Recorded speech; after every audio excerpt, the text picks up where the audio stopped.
Kurt, I couldn't hear you if you were talking just now.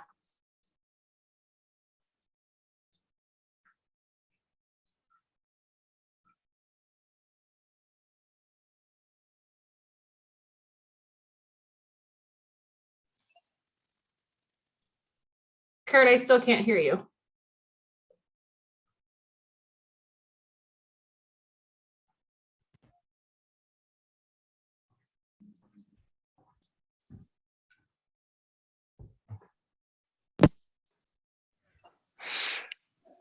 If you want, I'll go ahead and call the meeting to order. Sounds good. Okay. And Director Riffle, we can hear you now. Thank you. Thank you. I would nominate Director Riffle to be chair. Director Siemens, that is a little bit later on the agenda after roll call. Oh, okay, let's have roll call. And then I can read out those procedures and oral comments for you. Okay, go ahead and do roll call. Director Kishimoto, Director Riffle, Here. and Director Siemens. Yes, Thank you. Just a moment. Okay. Good afternoon and welcome to this meeting of the Mid-Peninsula Regional Open Space District Planning and Natural Resources Committee. I would like to review the district's teleconference meeting procedures for our meeting this afternoon. This meeting is being held in accordance with an amendment to the Brown Act through legislation known as AB 361, which allows a fully remote meeting during proclaimed emergencies. We're doing our best to conduct a meeting where everyone has an opportunity to listen to the meeting and to provide comment. The meeting agenda explains how members of the public can provide comments at this meeting. The public may submit written comments and may provide public comments through the internet or via telephone. Members of the public who wish to comment during the meeting should submit the online public comment form available through the district's website. I'll start by briefly describing the process for today's meeting. Committee members and district staff will be participating in the Zoom online meeting as panelists to have the ability to mute and unmute themselves and interact among each other. Members of the public will join as attendees. They will be able to hear and see all presentations, but they will not be able to unmute themselves or share their screens. During the public comment period, the district clerk will call on members of the public individually who have submitted an online public comment form. Commenters will be allowed to unmute themselves to address the board for up to 3 minutes. At the end of the 3 minutes, they will be muted. Video of guests is turned off in Zoom, which will help the meeting run without interruption. Board members and staff, please keep your microphones muted unless you are speaking in order to minimize background noise. And the committee chair will ask for board member questions and comments by calling on each individual board member, which will help prevent everyone from talking over each other. And I'd also like to remind all staff members to announce their names and titles and speaking to ensure the board and the public know who is speaking. Thank you. So first on the agenda, we have the adoption of the agenda. so move. I'll second. I have a motion from Director Siemens and a second from Director Riffle. Okay. Okay. Director Riffle. We'll call for the vote. Director Riffle. Yes. Director Siemens. Yes, Motion passes 2-0. And then for oral communications, I did receive one comment to be read into the record. It's from Tom Angston in San Francisco. It states, please allow e-bikes and SCAGs. Per the report, the impact is minimal, and I can't stress enough what a positive impact this would make for older riders like myself. Please don't discriminate against us for us older folk who don't want to give on younger, I think it's supposed to be, don't want to give up on younger pursuits that bring us joy. To promote safety for all bikers and hikers, making available cheap small cowbells would be way more impactful. The hikers I encounter while biking greatly appreciate the bell I got from the SF Urban Bikers hanging at the entrance to a popular trail. And those are all the comments that we've received for oral communications.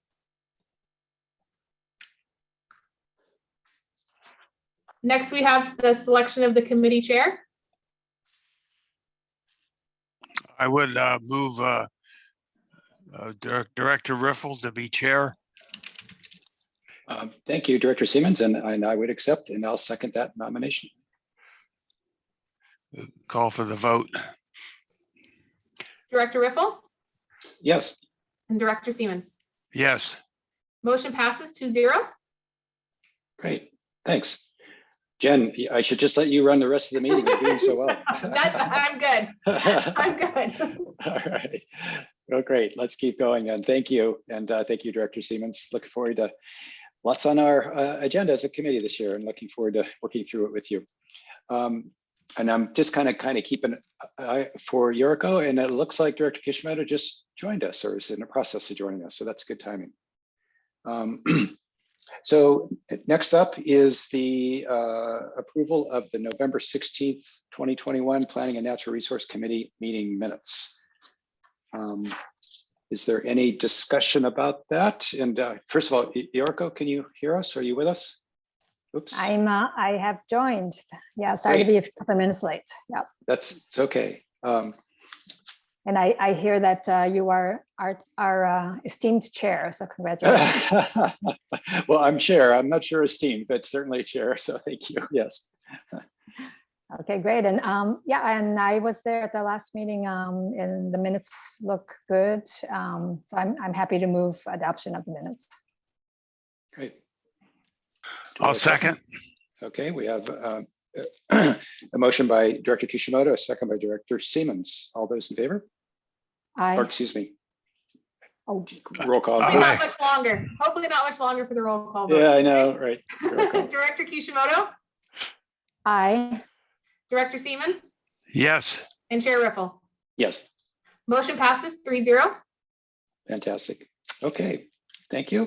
And let's go on to next item, which is the Hawthorne Area Plan project planning process. May we have a staff report, please? Good afternoon, committee members and to the public. This is Ana Ruiz, General Manager. I just want to say a few opening remarks. So we are bringing forth this item as an informational item. There's really no committee action. It is a follow-up from our prior meeting with the Planning and Natural Resources Committee that we held back in late 2021.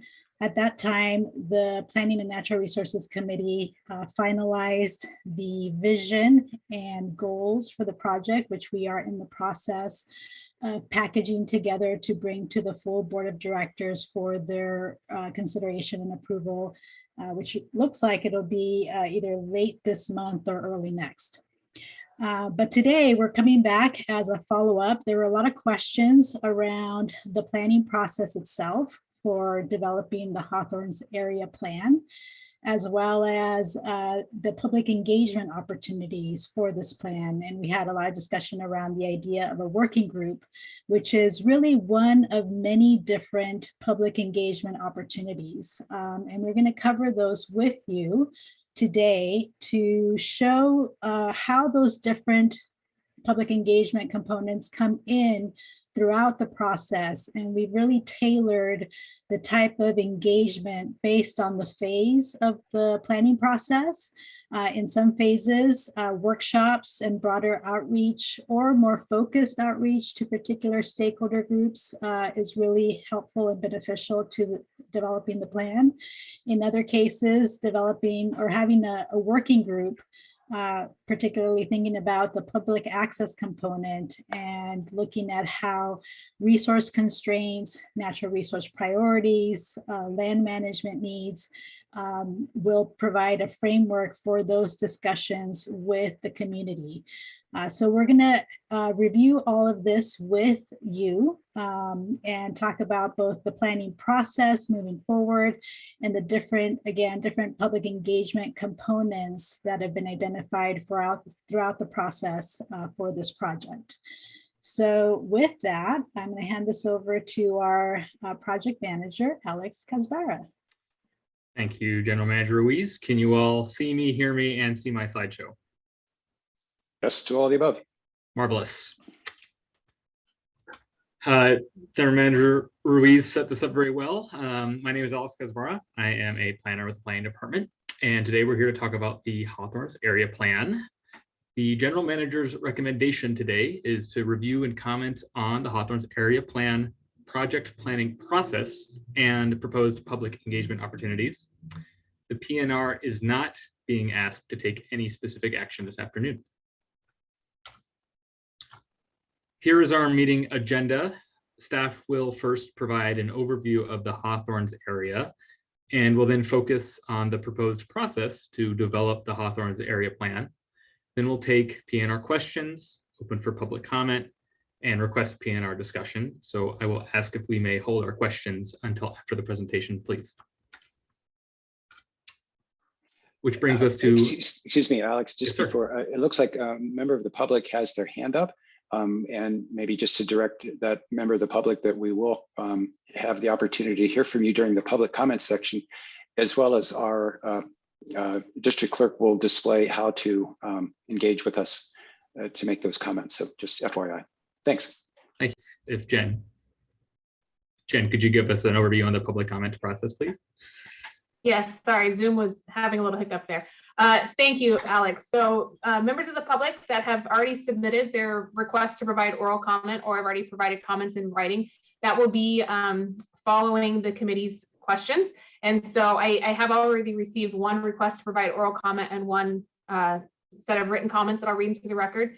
And so if you are interested in providing public comment, either oral or written, you can go to www.openspace.org/public-comment, and you can follow the process there to request to provide oral or written comment. And we will be reading those into the record later in the meeting. And then any comments that are received after the end of the meeting or if after the close of the public comment period, those comments will still be shared with the board and members of staff for this item. Thank you. Great. Thank you, Jen. Thank you, Jen. Okay, backing up. The purpose of today's meeting is to outline the planning process for the Hawthorne's area plan. This presentation will showcase key PNR and board milestones and highlight opportunities for public engagement and coordination with the town of Portola Valley. So we'll start with an overview of the property. The Hawthorne's area is approximately 79 acres. It's located on the boundary of Santa Clara and San Mateo County in the town of Portola Valley, south of Interstate 280. And officially, the Hawthorne's area is part of Mid-Penn's Windy Hill Open Space Preserve, which is located less than a mile to the west, but the two are completely separated. They don't share a common boundary. Zooming in, the Hawthorne's area is bounded by, let me turn on my laser pointer, bounded by Alpine Road to the west and Los Trancos Creek to the east, and in low density residential and commercial property to the north and south. There are several open space areas near the Hawthorne's area. I mentioned Windy Hill. There's also Pierceton Arrestadero Preserve and Foothills Park in the area, but we don't share any boundaries with existing open space areas. We are surrounded by low density development on all sides. Here's an aerial image of the Hawthorne's area. This is useful to see the vegetation matrix of the property. I'd say generally there's mostly grasslands on the northern and western properties, but there is a woodland area that thickens as we get down here and travel down to Los Trancos Creek, which is a perennial stream, flows year round.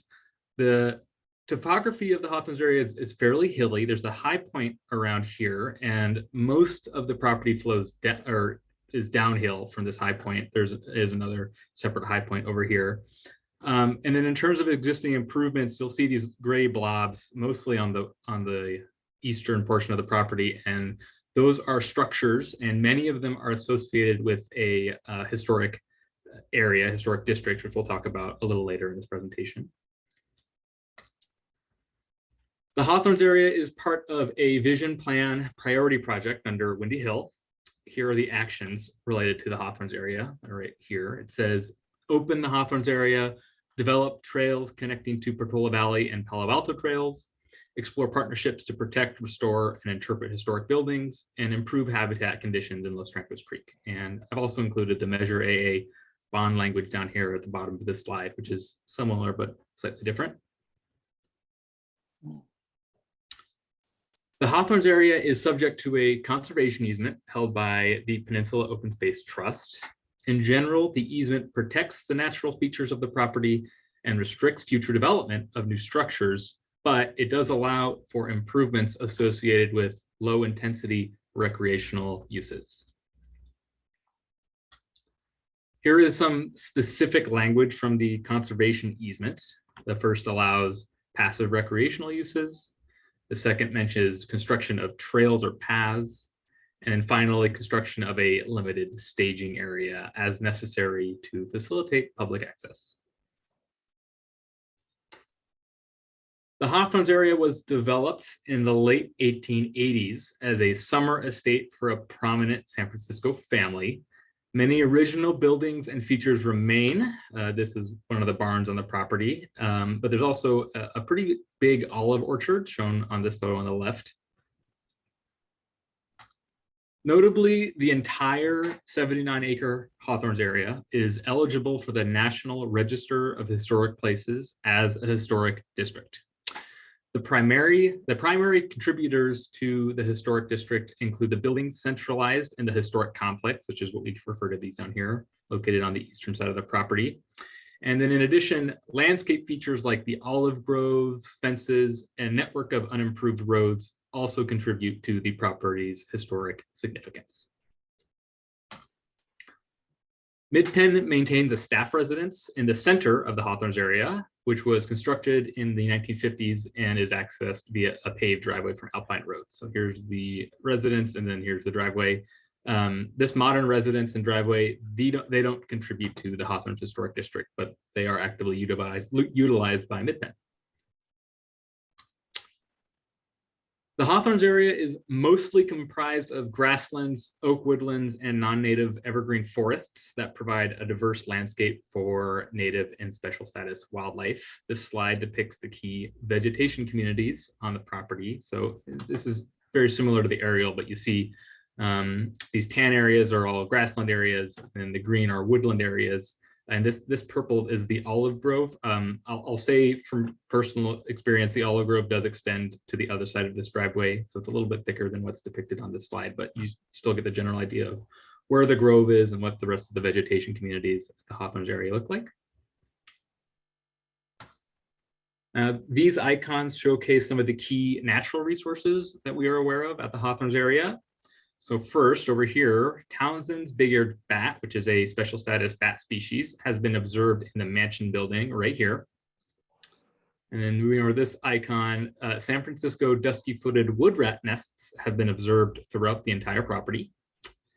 And moving down to this fish, Los Trancos Creek is designated critical habitat for steelhead trout. And then this icon indicates wildlife passage.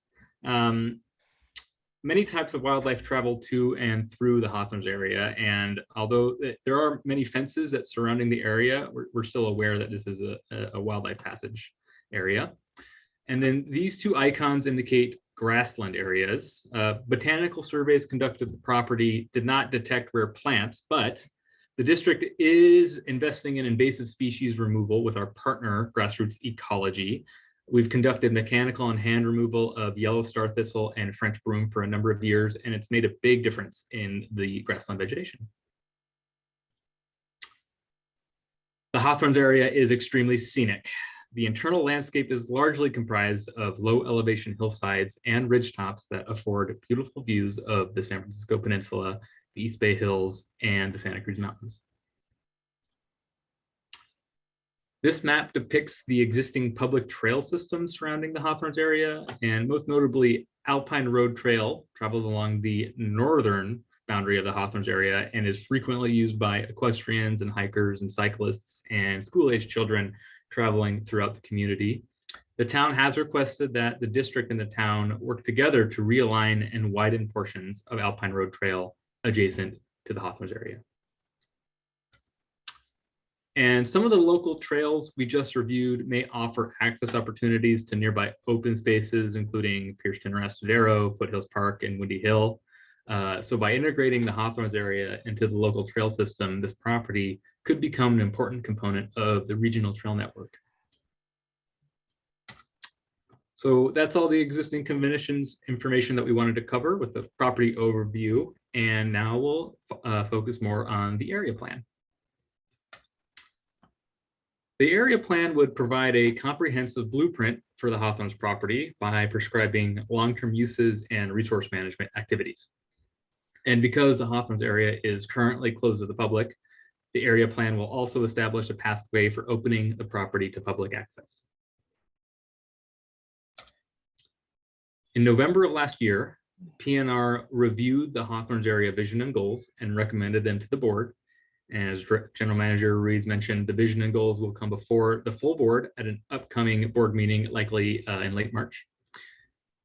So at this November 2022, or at this November board meeting, I should say 2021, PNR also discussed the focus, role, and membership of a potential working group for the Hawthornes area and considered how the working group process would balance public access opportunities with natural resource protection. The general manager suggested that staff reevaluate the working group and refine the public engagement approach to share with the PNR. This is the focus of today's meeting. Here is staff's proposed 5-step planning process to develop the Hawthornes area plan. We're currently in vision and goals and hope to wrap up this phase soon. And then we'd move to our existing conditions phase. And then our third phase would be conceptual planning. And then we'd finalize the area plan and conduct CEQA for environmental review. And then we moved into implementation. So we're going to discuss each of these phases in much more detail in the following slides. The next slide is very busy, but we're going to walk through it together. I just wanted to give that heads up. So here is an expanded look at the 5 phases that we have. This column is the phase title. And right now we're going to talk about the phase overview, which is the second column. And then in the next slide, we'll talk about public engagement. But for now, let's just focus on these 2. So we're currently in the first phase, vision and goals, developing vision and goals and outlining our overall planning process. And with board approval of the vision and goals, staff would evaluate the existing conditions and prepare an opportunities and constraints report to describe key resources and determine land management needs. Based on the opportunities and constraints report, staff would establish use and management objectives for the Hawthornes area and prepare a conceptual plan for resource management activities and ecologically sensitive public access. Staff would then compile this information into the Hawthornes area plan, conduct CEQA, and upon board adoption, move into implementation. I also want to briefly showcase the public engagement opportunities through each phase. During vision and goals, staff received feedback during public board and PNR meetings, as well as direct communications from our constituents. We also hosted a virtual comment card on our website, which produced almost 60 individual comments. Once we enter the existing conditions phase, staff will conduct focused engagement activities to incorporate community interests and concerns into the opportunities and constraints report. And as the district considers specific policies, actions, and improvements at the Hawthornes area during the third phase, we will further expand opportunities for public input through workshops, online surveys, and a public access working group. There will be a few more opportunities for public input as we finalize the area plan and conduct CEQA and then move into implementation to initiate the town's permitting process. So now that we've shared this overview, the next slides will discuss each phase in a little more detail. So here's phase 1, our vision and goals phase. PNR has already reviewed, last year's PNR composition already reviewed our vision and goals for the Hawthornes area. Here we are today reviewing our planning process for the Hawthornes area plan. And we will come before the board with the recommended vision and goals in late March. And with board approval, we'll be able to move into our second phase. And at the same time, we'd likely conduct an informational presentation to the town of Portola Valley to share our vision and goals and our planning process. We'll use this timeline to highlight our public engagement actions throughout each project phase. So the vision and goals started in 2021 over here, and we solicited public comment through a virtual comment card and at the PNR and board meetings. So we'll be returning to this slide as we describe each phase. With board approval of the vision and goals, staff would conduct data collection, surveys, technical studies, stakeholder engagement to characterize key resources of the Hawthornes area. We began assessing existing conditions before the first PNR meeting last year to develop the vision and goals, but this upcoming phase would yield more detailed information necessary to inform future site design and resource management. Using this information, staff would identify site opportunities and constraints to describe key resources and determine land management needs. The resulting opportunities and constraints report would establish resource management priorities and provide background information to inform use and management objectives in a subsequent planning phase. After sharing the opportunities and constraints report with the board for review and comment, staff would also share this document with the town of Portola Valley. Phase 2 would occur through this calendar year, and district staff would engage key stakeholders, including local neighbors, advocacy organizations, recreational user groups, and the town to collect public feedback. We also envision hosting site tours and a public open house during this phase. Based on the opportunities and constraints report, staff would develop use and management objectives and programming for the Hawthorns area. Objectives would resemble policy statements that outline the board's goals regarding resource protection, land management, and public access, whereas programming represents the specific activities and infrastructure to consider at the Hawthorns area. I have some example objectives on the following slides. These examples are from Mid-Penn's Bear Creek Redwoods Preserve Plan, and although they may not directly apply to the Hawthorns area, they demonstrate what a use and management example objective could look like. This example is focused on public access, so I'll leave it on for another 5 seconds.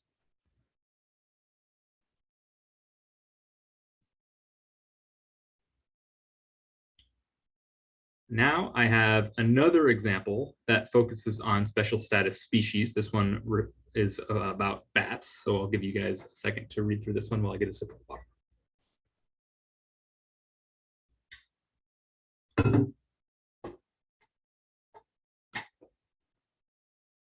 All right. Back to our project timeline. This is a pretty lengthy phase. First, we'd have PNR. After staff develops the draft objectives and programming, we take it to the PNR. And with PNR input, we would then present to the town of Portola Valley.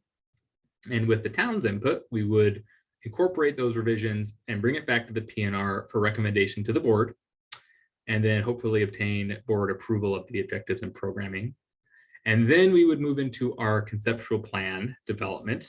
So after developing the conceptual plan alternatives, we bring them to the PNR again. With PNR feedback, we bring them back to the town. And with the town feedback, we return to PNR for a recommendation to the board, and then hopefully obtain board approval of the preferred alternative conceptual plan. Phase 3 would likely extend through 2023 and would include a robust public engagement process as the district develops use and management objectives and programming elements. During this phase, staff would continue focused conversations with key stakeholders, including neighbors, advocacy organizations, recreational user groups, and the town. But we'd also invite broader participation in this phase by hosting public workshops to discuss the specific use, management, and programming considerations at the Hawthorns area. Staff would plan to attend pop-up events hosted by the town and other local jurisdictions to disseminate information on the Hawthorns area to a broad audience and invite participation from all of our constituents.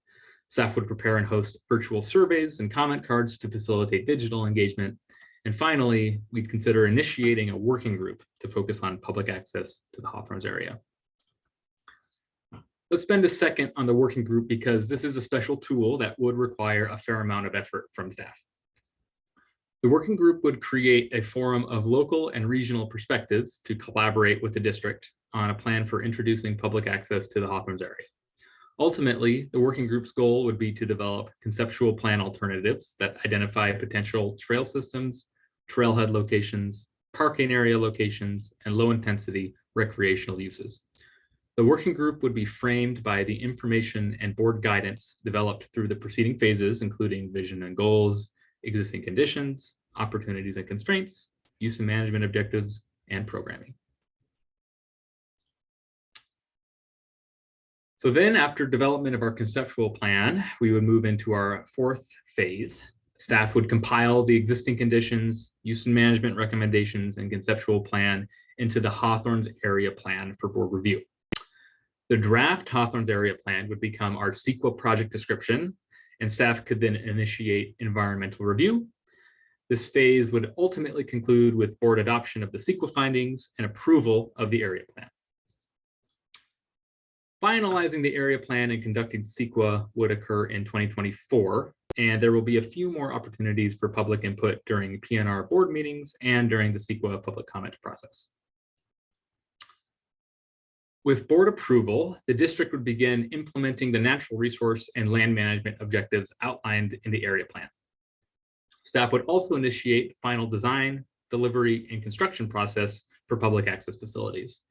This will likely require a conditional use permit from the town of Portola Valley, which is why we propose early and consistent coordination with this jurisdiction throughout development of the area plan. So here are our next steps for the Hawthornes area to give an idea of when we expect to return to the PNR. As I mentioned previously, staff will bring the Hawthornes area vision and goals to the full board of directors later this month. Staff will also continue preparing the existing conditions information for the Hawthornes area. This phase will entail a bit of data collection and a series of technical reports. And right now, we intend to evaluate Los Trancos Creek, conduct some special status bat and wood rat surveys, conduct an archaeological investigation, and review for potential hazardous materials at the Hawthornes area. Staff hopes to collect and compile this information over the summer and then return to the PNR in the fall. And then later this year, staff would also propose a public access working group formation process for committee input and public feedback.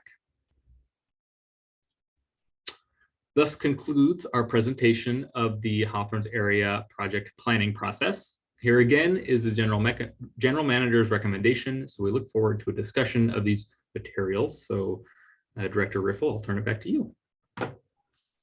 Fantastic. Thank you. Excuse me. Thank you very much, Alex. It was really thorough and really well done. Okay, so at this point, we will take questions from the committee, and then we will go to the public to hear their questions and comments, and then we'll bring it back for any kind of comment.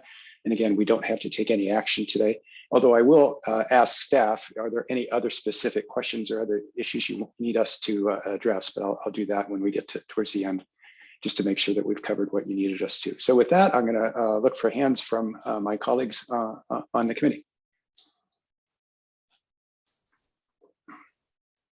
Director Kishimoto. Okay, yeah, thank you.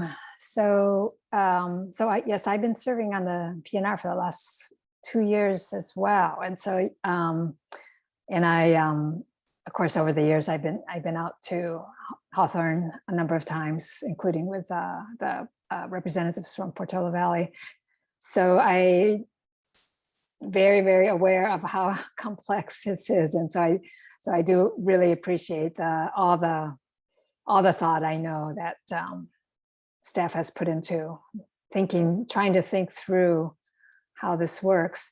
So, partially for the 2 new committee members, I'm just remembering that the big discussion at the last PNR meeting, and you probably reviewed the minutes there, was that it kind of started out with a little bit of confusion because it was talking about the proposed working group, and there were questions about, and I guess it turns out that basically staff had been thinking about not a overall Hawthornes working group, but a public access working group or a trails working group. Maybe not just even trails, I guess suppose it includes driveways and parking lots, maybe public access working group. So, and there was a lot, and then there was a lot of discussion about, well, would this include the environmental advocacy groups, et cetera, as well as, hiking and biking and kind of the people who want to use the trail. So that was the gist of actually a lot of the discussion last time. So, so the recommendation today, and I suppose this is a question, is, so again, the staff recommendation is that it is a public access working group. Is that right? And would this public access working group, as staff envisions it today, and I know it's ultimately up to the board, would it include an equal representation of the environmental groups as well? As, even though, I understand we'll be talking about the environmental constraints, et cetera, and before then, but as we talk about this, are we assuming that they would be part of this discussion? So let me start with that question. Thank you, Director Kishimoto. I'll answer that. And then if anyone else wants to jump in, feel free. Yes, our intent for this working group is to form a public access working group. Now, the reason I'm going to move my slide forward. The reason that we outlined all of our different public engagement opportunities is to show that when we are developing the framework under which the public access working group would operate, that we would be looking at a lot of those natural resource concerns in tandem with the public and engaging with those key advocacy organizations at that time. When we say stakeholder engagement, one of the examples I'm thinking is engaging with our partners that really focus on natural resource protection. So at least once we get to the working group phase, we will have already incorporated many of those considerations into our planning process. But then in terms of the specific composition of the working group and whether or not we balance public access with natural resource perspectives, that is something we could consider. We don't have a composition, in front of you today, but when we do bring that working group composition to the PNR and ultimately the board, perhaps we can suggest that as one of our options. Okay, yeah, that helps. I mean, as you know, there's still a big difference between having a 3 minutes public input and being a very active member of a working group. I mean, I guess we learned that from Lahana, so appreciate that response. And then, and also as we move forward, I wonder if you could even include in the timeline, and maybe you can clarify today, kind of where the board officially adopts policy. I mean, is it just that are you expecting are you just expecting one fell swoop at the very end, and until then it's just kind of nods and smiles, or is it, are we going to adopt, I know we've adopted the vision and goals, or are we going to? I guess that's still coming at the end. Okay, so yes, so it would be helpful where you clarify board approval of certain documents. Let me go back to the timeline. Okay, so I'll take a crack at this, but I certainly would appreciate if I misrepresent something, if one of my staff members would jump in and correct me. So the area plan would be adopted in this phase, and that's our final document that is a policy level document, definitely. Up until we conduct our CEQA process, I would say that most of the policies or objectives we develop would be drafts. And it's really the final area plan that is the official standing document. Now, we will be working on opportunities and constraints during the existing conditions phase, and that's something that we would really need some board input and guidance on. I'm sure there will be maybe an adoption of a draft document, and then the same through our conceptual planning phase as we develop our use of management recommendations. But I'd say that those would likely be considered drafts until final approval of the area plan. And if I'm wrong, I invite somebody to correct me from the planning department. And Alex, this is Anna Ruiz, with General Manager. Those workshops where we're going to be presenting the existing conditions information and the opportunities and constraints report would also be open to the board. And in fact, we'll be forwarding copies of those documents to you all as well, so that you stay apprised on the information that we're collecting for this plan, because all of this information is essentially informing what those proposed use and management objectives will be that respond to the board adopted vision and goals for the project. Let me think about this. Okay, so so the key board adoptions are, yes, well, the upcoming vision and goals. So that's going to be obviously very important for the board to review carefully. And then, yeah, I mean, I would think that, I mean, like the adoption of the opportunities would be more than the board being invited to participate in a workshop. That I would think that the whole board would want to have a dedicated board True, meeting. yes, and Yes. I guess what I'm saying is those workshops would be open, but we would also have the meetings. And here under public engagement opportunities, if you look there, there's a bullet point for board and PNR committee meetings under existing conditions, and then also the programmatic elements and conceptual plan alternatives. Yeah. And then I hear what you say about, leaving some flexibility because there's a lot of moving pieces which will fit into that area plan. But so, I think I would recommend have at least the draft board adopting a draft, a draft document so that we're clear. And then I also think it's really important to identify, what are the key, for example, I would think that the amount of parking that we're going to provide, the in that whole multi-access framework is going to be, one of the key decisions that the board is going to make. And, that's something that we probably don't want to, we want input in, obviously, but so that, that's a little bit hard to juggle because we don't want to say this is our final say, but yeah, so I would definitely want our general manager and our staff's help in making sure that the board provides really clear instructions to the working group on some, things like the amount of parking versus other multimodal access. I know that's going to be key. But Understood. And that could be part of the charge that gets developed for that working group, is defining exactly what is within their scope of review and recommendations that they forward then on. They're going to forward these first to the PNR, who will consider them first, and then if there's consensus, then those would then move on to the board. Yes, okay.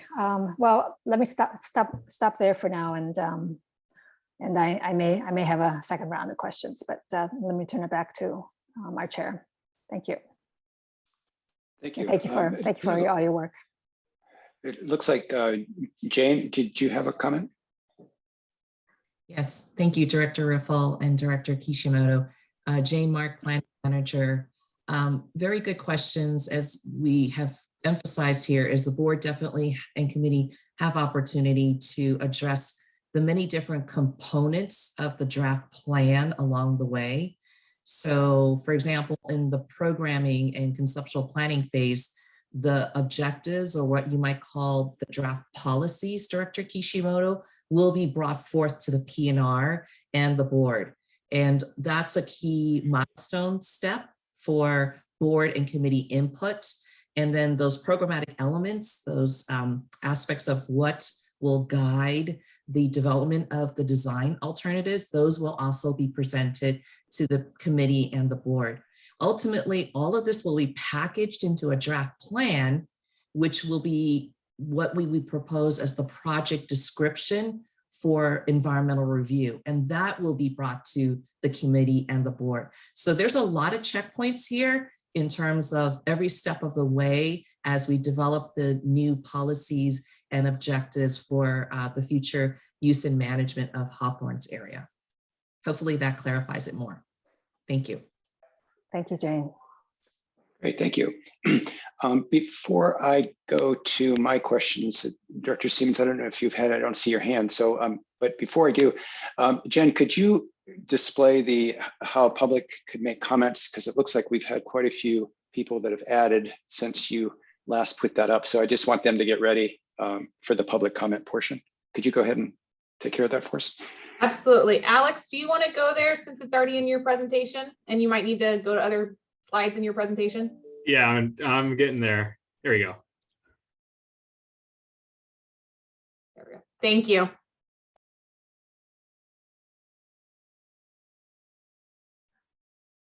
Great, thanks, Alex. We'll let that be there for just a bit to let the public be able to access that. Okay, and actually I'm going to go ahead and go into my questions because I don't think we need any slides, so we can just let that stay. Again, great presentation, and I really want to thank the previous PNR and staff and also our public, because I'm really impressed with the work that's been done so far. So I think we're off to a good start. A question then, a couple of questions. Alex, I know there's a lot of constraints on this property, right? I mean, you talked about the historic designation, you talked about the post easement. I think this is all within the town of Portola Valley, if I'm right. So I'm sure there's some implications for that. Do all of those issues or potential issues factor into the process? So I'd say once we complete our vision and goals, we enter our existing condition space. And we already are aware of many of the existing conditions that you just noted. We're a historic district, we're in the town of Portola Valley. And I'd say the real purpose of that phase is to develop what we're calling our opportunities and constraints report. And I'd say that report is where we would say, here are all of the limitations at the Hawthorne's property. It's where we would get a chance to say, you know, we have a conservation easement, it's very restrictive. We have some topographic constraints. It's going to be tough to, you know, put a parking area here and there. So I'd say this upcoming phase will be a chance for us to really get a lay of the land on what developing Hawthorne's area plan would actually look like from a constraints and also from the opportunities standpoint. Got it. Okay, thank you. You mentioned the connection to local trails, and to me, that's kind of the beauty of this property is that there's other trails and that the through trails or regional trails that you talked about. However, as I recall, I think is it Portola Valley Ranch, which is a neighbor, they have private trails as well as public trails, right? Is that is that an issue as well? We just need to be careful about those. It is a topic we need to take care of. Okay. I think there is a trail adjacent to the Hawthorne's area that is owned by Portola Valley Ranch, but maintained by the town, and I believe it is open to the public. I'd say our upcoming opportunities and constraints phase will allow us to really understand what all of those trail restrictions look like. Because I do believe you're right, there are some private trails maybe deeper within the Portola Valley Ranch area. And I'll also note that community does have some concerns about the trail system within their community as well. So I'd say that's going to be a very important topic to discuss with our neighbors in the upcoming phase. Right. Okay. And so that should hopefully come out in the stakeholders' involvement and so on. And potentially, got it. Okay, good.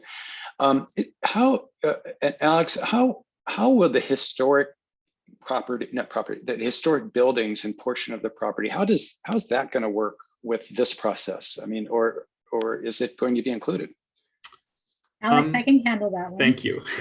This is Ana Ruiz, General Manager. So there is an area that is along primarily Los Trancos Road, where the historic complex is located.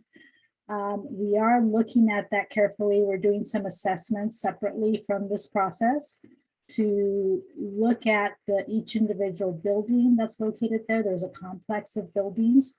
They're all in different states of repair, disrepair, maintenance needs, etc. And determining based on those assessments what the next steps would be for the use and management of those buildings. Because that's on a different track, it's not incorporated into this plan specifically.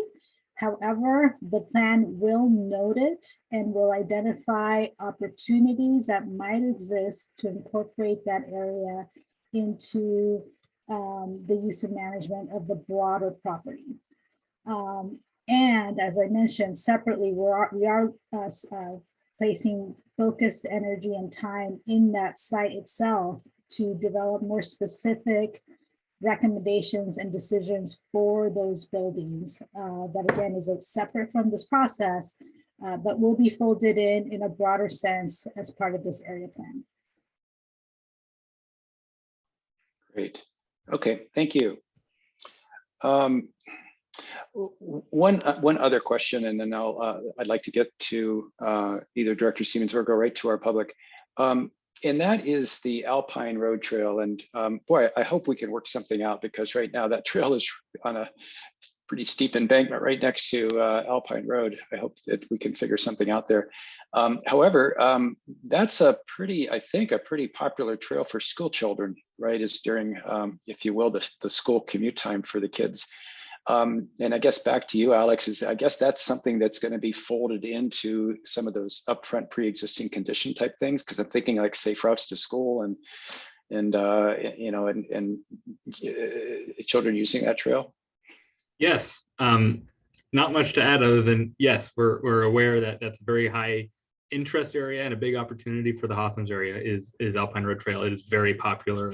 I can attest that every time I'm out there, I see a lot of folks there, especially after 3 p.m. when the schools all open or all closed. So yes, that is one of the big trail connectivity opportunities that we see at the Hawthornes area, is kind of reimagining how Alpine Road Trail interfaces with the property. Got it. Okay. Great, thank you. That's it probably for my questions at this point. I've got some comments, but I'll hold those until after public comment. So why don't we, I don't see any other hands. So why don't we go to public comment at this time?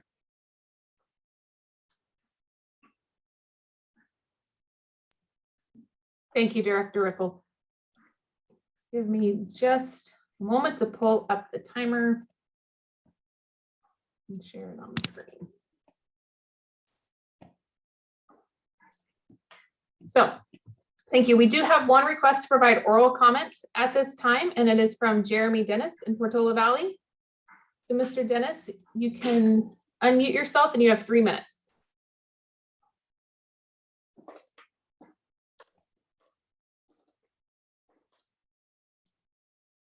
Mr. Dennis, there you go. Sorry about that. I thought I clicked it already. Good afternoon. It's great to see everyone. Jeremy Dennis, I'm the town manager in Portola Valley.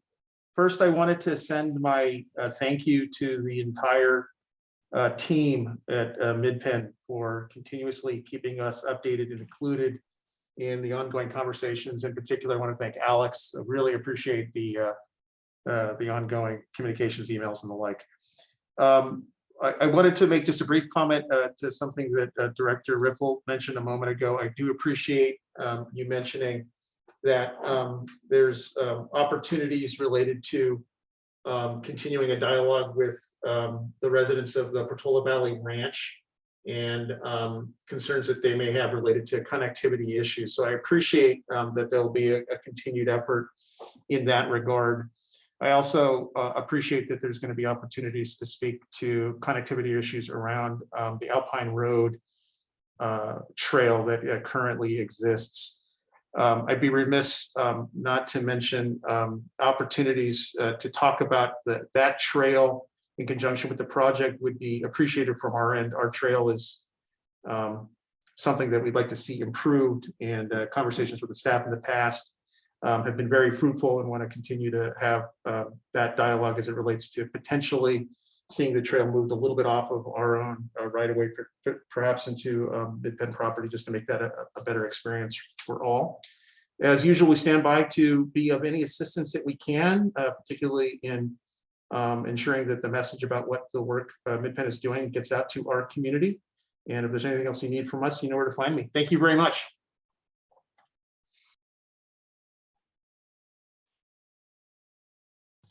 Thank you. That was the only comment we had, our request for oral comment that we had. The other comment we have is from Jerry Wittenauer in Los Altos Hills. It reads, "Good afternoon. My name is Jerry Wittenauer, a resident of Los Altos Hills, an equestrian enthusiast. As a frequent rider along the edges of the Hawthornes area, I greatly look forward to the opening up of this land for equestrian use. Getting away from the Alpine Road traffic will certainly provide a safer riding experience. I also represent the Peninsula-based Equestrian Trail Riders Action Committee, ETRAC, a network of local equestrian groups in Woodside, Portola Valley, and Los Altos Hills. As you take steps to form a public working group to better inform the development of Hawthornes area as a public space, I propose that an ETRAC representative could speak for the interests of the equestrian trail riders in the area. We are prepared to put forward a representative to participate in the working group if your committee moves to implement that. As you work to finalize the vision and goals in the coming weeks, please incorporate equestrian interests. We see ourselves as major stakeholders for the development of this space. Thank you." And currently, those are the only comments that we've received for this item. Great. Thank you, Jen, and thank you, Jeremy, and thank you, Jerry, for your comments and your interest. Okay. don't see any other hands. So at this point, let's bring it back for either comments or additional questions. And then again, staff, I'll also, before we end, ask if you have any additional comments. So with that, I see Director Kishimoto. Would you like to make some comments? Yes. Well, first of all, I want to thank City Manager Jeremy Davis for coming and speaking with us, and of course for working very closely with us. So this is his partnership is going to be really important in moving forward with this. But so my question has to do with that end, and I know you had a. So what is? I wonder if staff can summarize what the city approval process is going to be. I mean, I know we're going to eventually get to a project in a CEQA, and then yes, and what does it will look like on the Portola Valley side?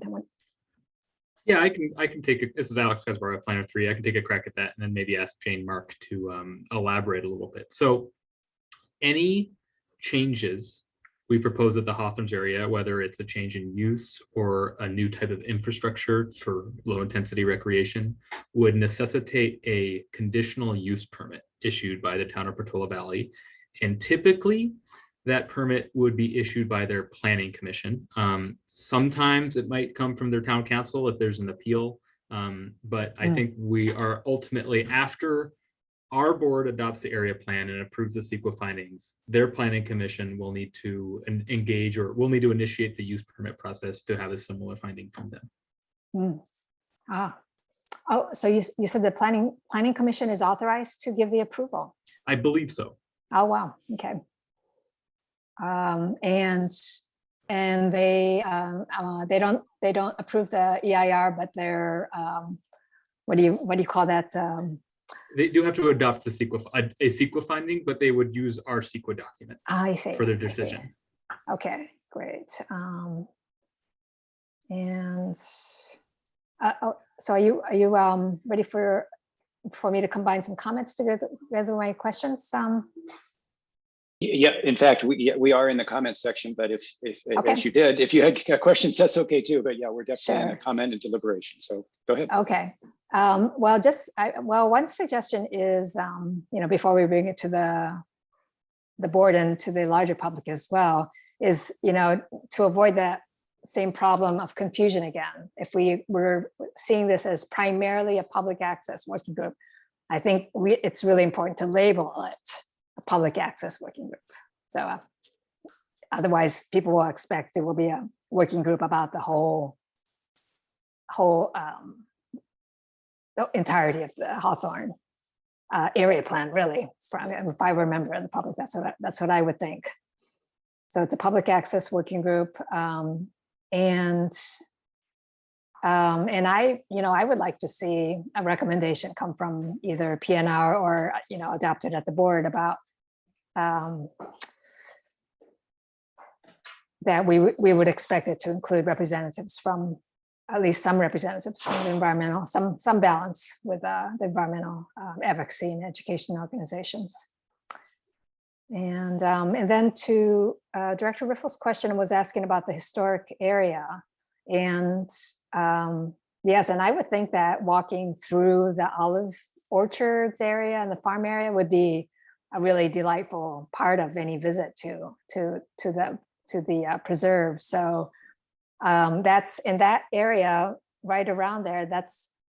And maybe this is a question for you, Alex, as well. I mean, are we envisioning that area would be kind of fenced off not fenced off, but is that part of the whole, is that open to, for example, the trails planning people, and in considering with having a public trail go through the olive orchard, et cetera, even though it is very close to the historic structures? Yeah, let me give you my impression of what I think could be an outcome.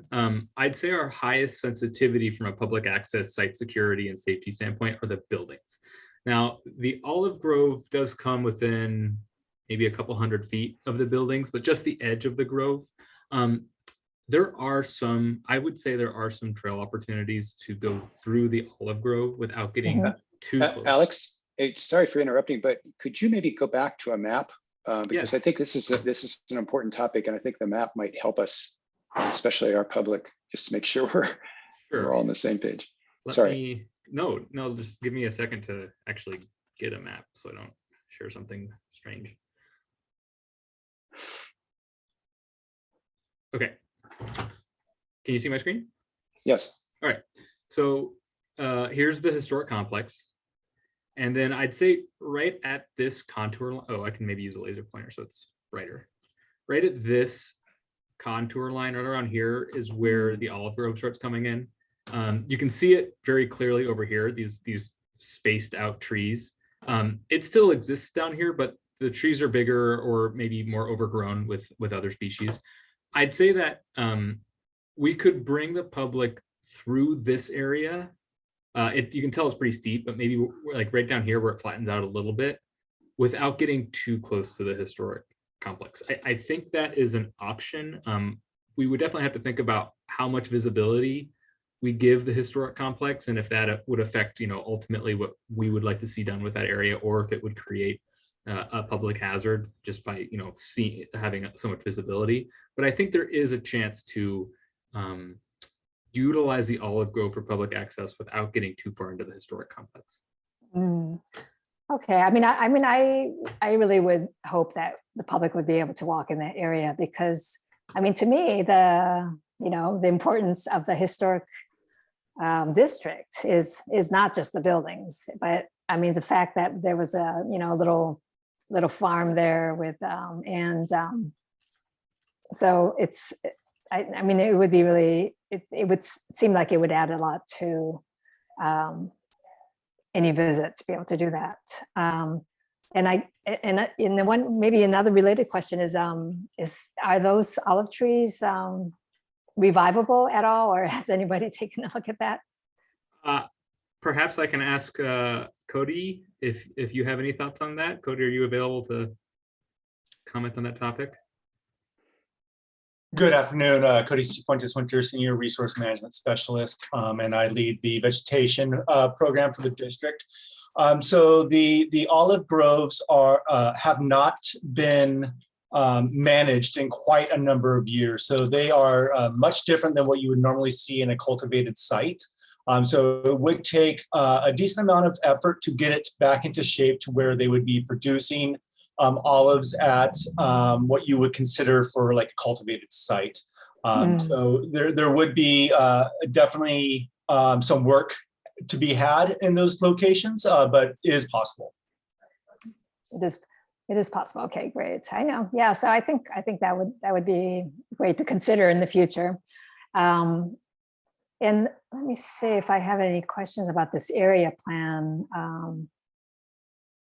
So the area plan is, yes, it's really the plan for the entire parcel that we're looking at right now. Trails, historic district, et cetera. Okay, that's, I think I get that.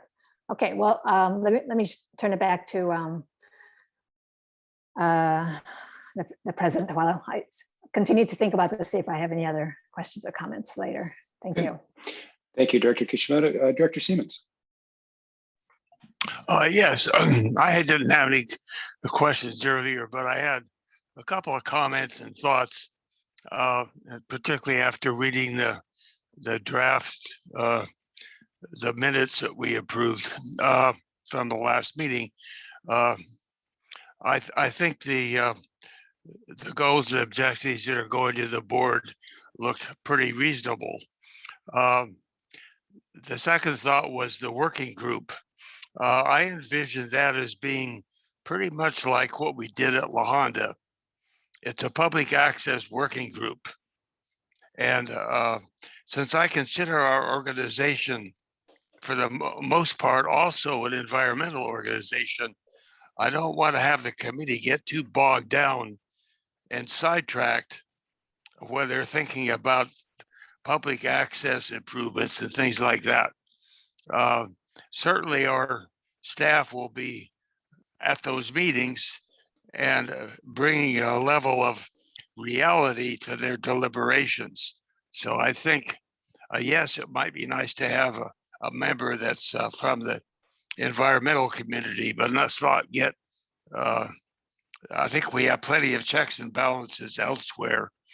And that needs to really focus on public access and what kind of trails we want and where they go and how much parking and the sorts of things that we talked about with a working group with the La Honda.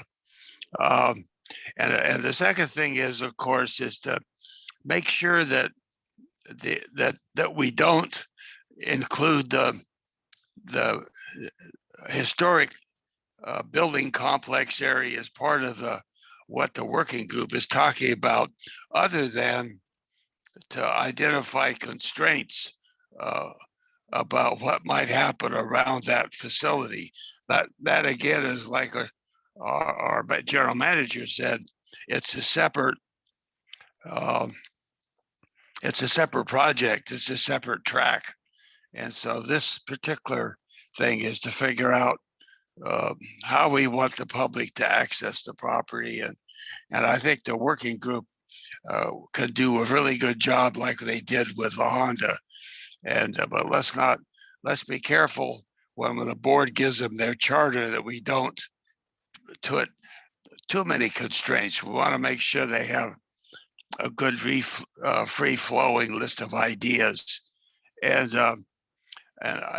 just a third thought, which is where trails might go, what we want to look at.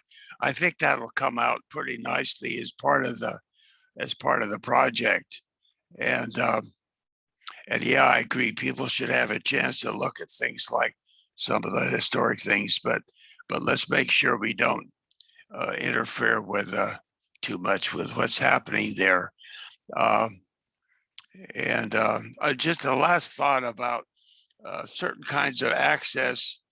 We talked about, some people mentioned equestrian, and I think we also make sure that we think about some easy access ADA type trails, also places where people can go that are maybe somewhat mobility impaired, and make sure they have a good access to this property. So that's pretty much my thoughts. And I think otherwise the whole report's very well done. A lot of details.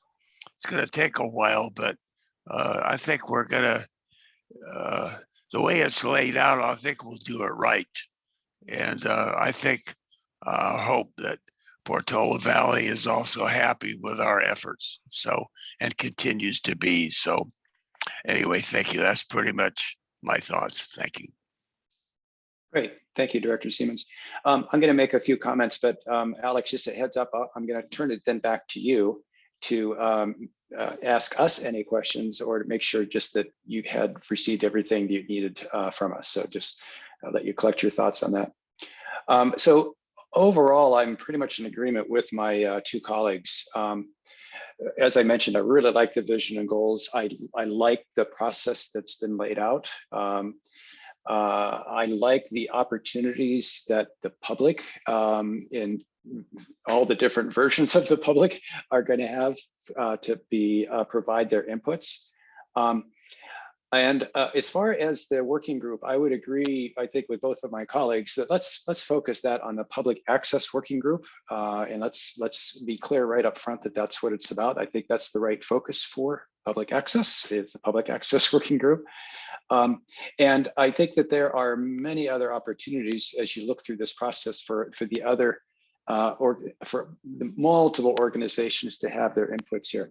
I was lucky to be one of two board members that served on the La Honda Creek Public Access Working Group, and staff did a fantastic job in helping structure that. But boy, that was a lot of work, and I think it was worth it. I think it was a good product, but I don't want to underestimate how much work that actually goes into doing that effectively. And so that's why I want to be careful about how we design that, so that we get a focused input, as well as use the other aspects of the process to collect the other inputs that will be given to us besides just the working group. The other thing that I wanted to bring up is the timing. One of the things, this is an incredible piece of property that I'm really anxious to open it, but open it right, if you will, to the public. But if you look at the process, this is going to take a while, and unfortunately, to do things right, it does take a while. But I'm looking for urging staff that if there's any way that we can, keep this thing on track and moving forward, and in fact, how we use our committee, the PNR, versus how we use the full board. And if there's ways that we can use the committee to move things faster, and if we feel we need to bring it back to the full board, we'll do that. So if anything, I just want to give the staff the opportunity to use the committee to its fullest extent. I don't want to try to do anything behind the board's back. That's not my intent. It's rather, if we can move things from a committee point of view, let's please do that. So, and I'm just trying to think of how can we kind of reduce the amount of time it's going to take to get this thing open. So those are my comments. I'm happy with what I've seen. I don't have any major changes to suggest, so I think we're good to go. So with that, I'll bring it back to, Director Kishimoto, did you have another comment before we ask Alex to comment? Yes, actually one question I have is part of the access question, whether we're going to allow either car or bike access or public access from the Alpine side? Yes, I think the way I'm envisioning the working group right now is that it would evaluate trails, parking areas, and driveways to those parking areas, in addition to recreational uses. So depending on where the staging area goes, it's going to need a driveway to one of the nearby roads, and where that all is or located will be part of the public access working group. Yeah. Topics. Okay, and yes, and I know we're not voting on any of this, but I just wanted to emphasize to my committee fellow board members that I would really like to see at least one or two strong environmental voices, educated environmental education advocacy voices on the public access committee, because as you know, that's kind of what happened at the Lexington Reservoir Road area. And, and there is a huge difference between having, 3-minute inputs and spending hours and hours in a working group. That's probably like, whatever it's going to be for 30 hours versus 3 minutes. There's a huge difference. So, I think it's important that they continue to have a voice during that public access working group period. So thank you. Okay, thank you. All right, Alex, back to you. Any questions or closing comments for us? Thank you, Director Riffle. You gave me fair warning. I think overall what staff wanted to take away from this discussion was first to make sure that PNR was comfortable with our overall planning approach and opportunities for public engagement. And I think my takeaway is that generally you are, which is very good. Thank you. And the second main takeaway we wanted to confirm is that the working group would focus on public access at that specific moment in our planning process when they have a lot of input and information on the site. And my takeaway from this discussion is that the committee is comfortable with the work group that focuses on public access. There is some discussion to have on the specific composition of that working group, who's on it and what interests they represent. And I think that would be a very good conversation to continue this year. So later this year, we'll be looking at a working group composition for your consideration. But I think from my perspective, I believe we got everything we came here for. So I really appreciate the questions and conversation. I'll ask if anyone else on my side has anything to add.